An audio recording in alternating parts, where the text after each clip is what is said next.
My world had become a series of parallel lines that were never supposed to touch.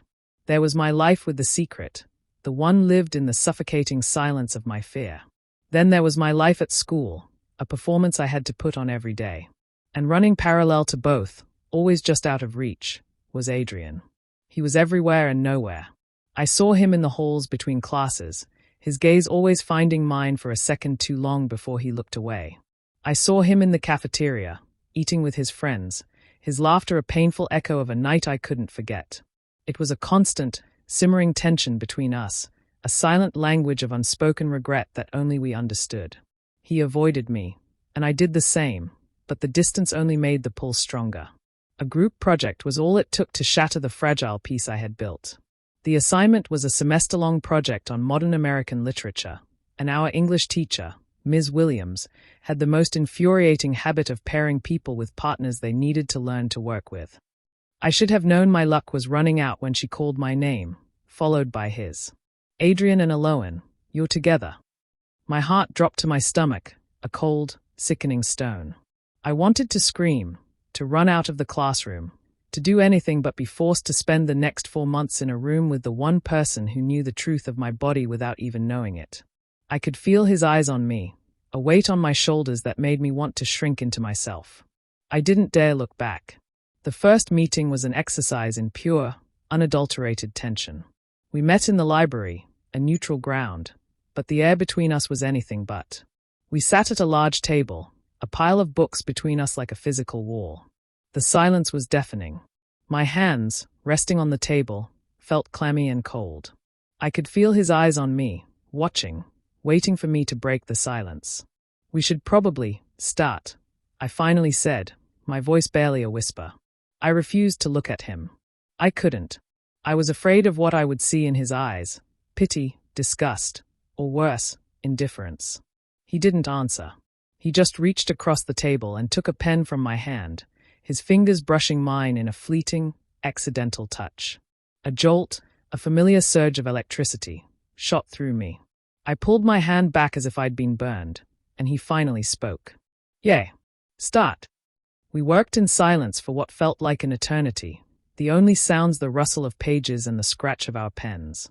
I was a ghost, a presence in his space that he was forced to endure. The old resentment, the hurt from that morning, bubbled to the surface. He had abandoned me, pretended that night never happened, and now here he was, sitting across from me, his presence a constant, physical reminder of the life he had so carelessly given me. But then, a shift. As we moved from reading to planning, I found myself stumbling, my mind too foggy and tired to make sense of the complex themes. I felt a wave of nausea, a familiar, unwelcome guest, and I had to close my eyes, my head spinning. I felt a cool hand on my forehead, and my eyes flew open. Adrian was leaning over the table, his face a mask of genuine concern. "You're shaking," he said, his voice low and concerned. "Are you okay?" I recoiled, pushing his hand away. I couldn't let him see me like this. "I'm fine," I said, my voice sharp with a lie. "Just tired." He didn't say anything. He just watched me, his eyes searching, his expression unreadable. He seemed to want to say something more, but he just shook his head and sat back in his chair. The moment passed, and the silence between us returned, but something had changed. There was no more tension. Just a quiet, simmering concern. He didn't bring it up again, but his actions spoke volumes. He started doing more of the work, his pen flying across the page as he sketched out ideas and themes. He'd pull books from the shelves and place them in front of me, pointing out passages that he thought would help. He never said a word, but his actions were a silent confession. He was helping me. He was taking care of me. And I was completely torn. I hated him for leaving me, for the indifference he had shown that morning, but I was so grateful for his quiet help. My emotions were a tangled mess. One minute I wanted to scream at him, to tell him the truth, to show him the consequence of that night. The next, I just wanted to lean my head on his shoulder and let him take care of me. The distance between us was still there, a great, gaping canyon of unspoken words, but I felt a subtle shift. A change that was both terrifying and comforting. The constant struggle to act normal was exhausting. The fatigue and nausea were my new normal, a dull ache that followed me everywhere. But I was getting better at hiding it. My smiles were a little more convincing, my lies a little more believable. The project with Adrian was progressing, and with every meeting, the tension between us lessened, replaced by a quiet, comfortable rhythm. We still didn't talk about that night, but we were working together, and for the first time in months, I felt a sense of relief. But then came the first scare. It was a late-night study session for finals, and the library was packed. I had been working all day, my head spinning with facts and figures, and I hadn't eaten much. The low hum of the fluorescent lights, the scent of old paper and dust, it was all too much. A wave of dizziness hit me, so powerful it almost knocked me off my feet. My vision blurred, and the words on my textbook started to swim. I felt a cold sweat break out on my forehead, and my stomach churned. I knew what was coming. I felt a sudden, sharp pain in my stomach, a terrible, cramping sensation that felt like a physical blow. The world began to spin. I tried to grab onto the table, to steady myself, but my legs felt like liquid. The last thing I saw was Adrian's face, a mask of pure terror as he lunged toward me, his voice a muffled shout. And then, darkness. I woke up to the smell of antiseptic and the low hum of an air conditioner. The room was cool and quiet, a stark contrast to the chaotic library. I was on a soft bed, a light blanket pulled up to my chin. My head was pounding, and my stomach was a knotted mess. I looked around and saw a woman, the school nurse, sitting at a desk, typing on her computer. I was in the nurse's office. A shadow fell over me, and I looked up. Adrian. He was standing in the doorway, his face pale, his dark eyes filled with a raw, panicked fear. He didn't come in. He just stood there, his hands clenched into tight fists at his sides. He had been the one to bring me here. He had carried me.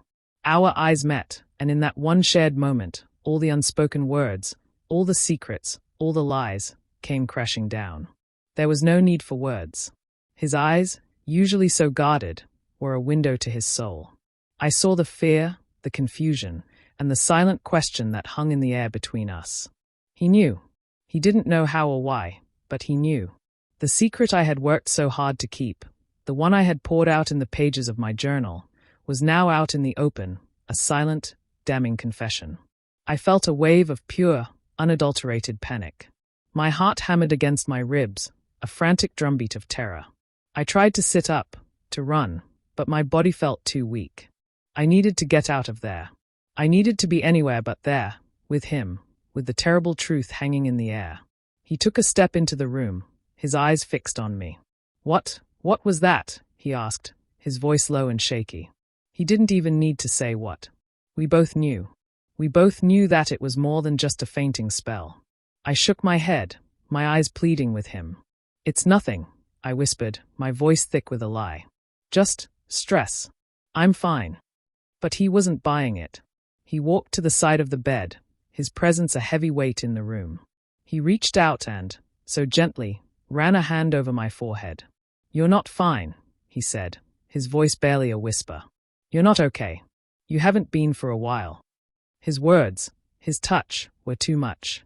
I felt a tear fall, a hot, wet track on my cheek. The truth was too heavy, too terrifying, to hold in any longer. I looked at him, my heart breaking all over again. He had left me. He had pretended that night never happened.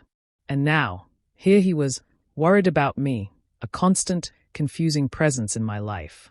The irony was a bitter pill to swallow. He didn't say anything more. He just stood there, his hand still on my forehead, his eyes never leaving mine. It was a silent conversation, a raw, emotional moment of honesty that spoke more than any words could. He knew, and I was terrified of what would happen next. The panic from the nurse's office didn't fade. It just morphed into a quiet, constant hum beneath my skin.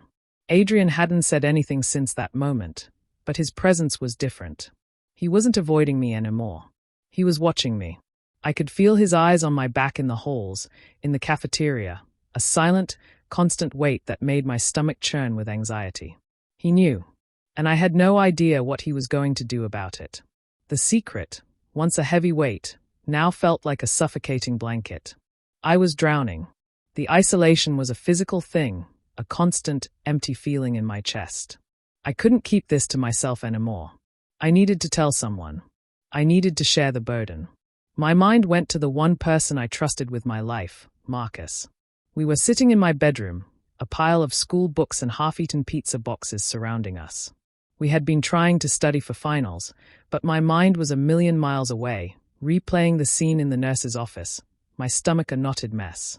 He looked at me, his face etched with a familiar, worried frown. "Dude," he said, his voice low and concerned. "You're not even here. What's going on?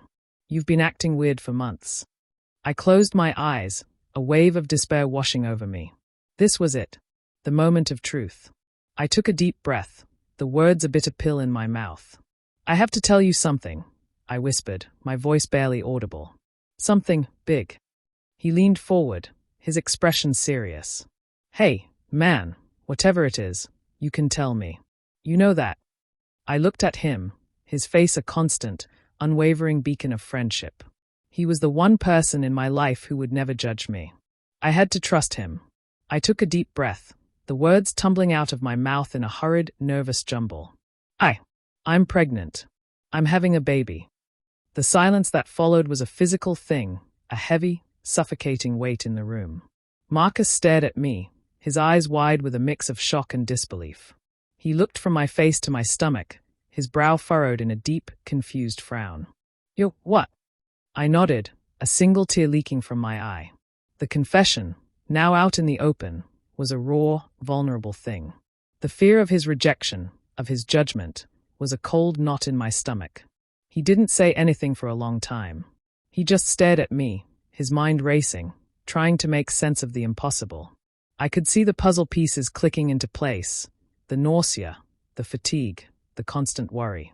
He was seeing it all now, seeing the secret I had worked so hard to hide. Then, a flicker of understanding crossed his face, followed by a look of profound, unwavering support. He reached out and grabbed my hand, his grip firm and warm.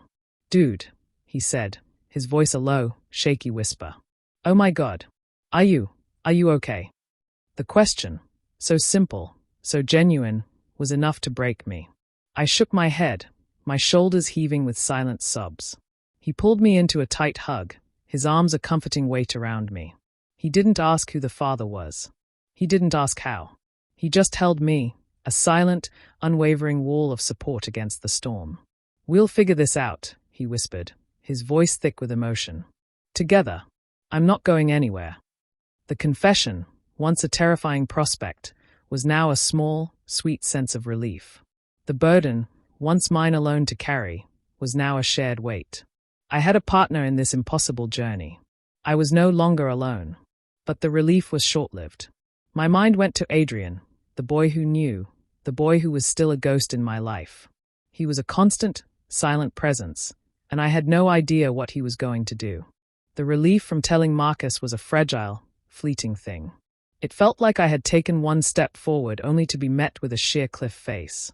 Adrian knew. He hadn't said it, but the look in his eyes in the nurse's office, the way he watched me from afar, was a silent confirmation. He had seen the symptoms I had tried so hard to hide, and he was putting the pieces together. The tension that had been a low hum in the background of my life was now a loud, frantic alarm. I knew the confrontation was coming. The only question was when and where. It came on a Tuesday after school. I was walking out to my car, my head down, my mind a million miles away, lost in a sea of anxiety and fear. My hand was on the door handle when I heard his voice, a low, intense sound that was so close it made me jump. "Eloan." My heart stopped. The world around me, the other students laughing and talking, faded into a distant hum. It was just him and me. I turned slowly, my body a statue of pure dread. He was standing a few feet away, his hands in his pockets, his posture radiating a quiet tension. His eyes, dark and searching, were fixed on me, and for the first time in months, they weren't guarded. They were raw, filled with a mix of fear and pain. I wanted to run. I wanted to scream. I wanted to pretend I didn't hear him. But I was frozen, trapped by the gravity of the moment. We had to talk.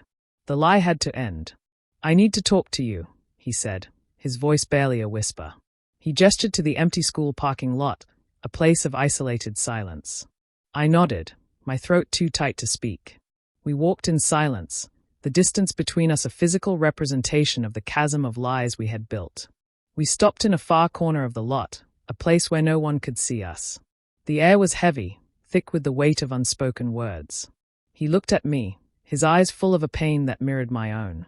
"Why didn't you tell me?" he asked, his voice low and shaky. He didn't say what, but he didn't have to. We both knew. "Why didn't you say anything?" The question, so simple and so heavy, was a spark that ignited the rage I had kept buried for months. "Tell you," I shot back, my voice thick with a resentment that had been festering for so long. "Tell you what? That our one night together had consequences. That I'm pregnant." His eyes widened, the confirmation, the words that he had so clearly been searching for, hitting him with the force of a physical blow. He staggered back a step, his face pale with a mix of shock and disbelief. "You knew?" I accused, my voice rising with every word. "You knew I was falling for you, and you pulled away. You pretended it never happened. You abandoned me. You were so afraid, you just left. So how could I tell you? How could I tell the man who abandoned me that I was having his baby?" My words were a torrent of hurt and anger, and his face, once a mask of control, crumpled with every word. "I was afraid," he said, his voice barely audible. "Of course I was afraid. I didn't know what it was. I'd never felt that connection before. I didn't know how to handle it. I was afraid of getting hurt, of hurting you. I didn't know how to. I didn't know how to be the man you deserved." The admission, a raw, honest confession, hit me like a physical blow. It didn't excuse his actions, but it explained them. He had been a coward. I had hated him for his indifference, for his casual cruelty. But now, I saw the truth. He had been just as lost, just as scared, as I was. "I'm sorry," he said, his voice thick with a pain that was so genuine it broke my heart all over again. He reached out, his hand hovering in the air between us. "I'm so sorry." But the apology, the raw, emotional moment of honesty, didn't fix anything. It didn't change the past. It didn't take away the fear and the loneliness of the last few months. It didn't change the fact that I was pregnant, and he was the father. He had the truth now. The lie was over, and a new, terrifying reality was just beginning. He was no longer a ghost. He was a very real, very present part of my life. He was a part of my future, and I had no idea what he was going to do about it. The ball was in his court. He had the power to either destroy me or save me. He stood there, staring at me, tears welling in his eyes, completely stunned by the weight of it all. I hope you enjoyed the story so far. PLS, comment your thoughts and your willingness for the next episode. Don't forget to like and subscribe. I will see you all again soon.